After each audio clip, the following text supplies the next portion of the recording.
শ্রীকৃষ্ণের চরণে শরণাগত হলে সব বিপদ থেকে মুক্তি পাওয়া যায় বলে ভক্তরা বিশ্বাস করেন।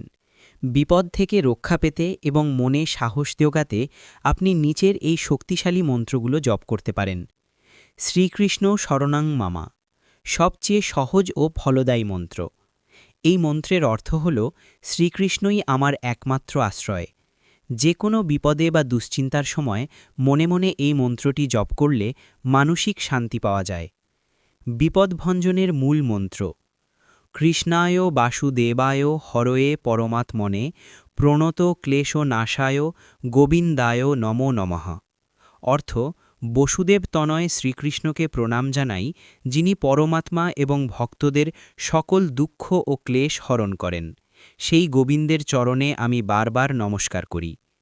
রক্ষা কবচ মন্ত্র: ভয় বা ঘোর বিপদের সময় এই মন্ত্রটি অত্যন্ত কার্যকর।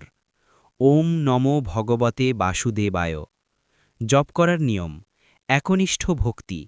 মন্ত্রের শব্দের চেয়ে আপনার ভক্তি ও বিশ্বাস বেশি গুরুত্বপূর্ণ।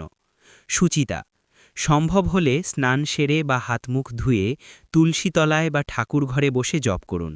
তবে বিপদের মুহূর্তে যে কোনো অবস্থাতেই শ্রীকৃষ্ণকে স্মরণ করা যায়। জপ সংখ্যা: শান্ত মনে 108 বার বা সময় সুযোগ বুঝে জপ করতে পারেন। বিপদ থেকে রক্ষা পেতে শ্রীমদ্ ভগবদ্গীতার সর্বধর্মান পরিত্যাজ্য মামেকাং শরণং ব্রজ 18.66 শ্লোকটি স্মরণ করাও খুব শুভ ফলদায়ক।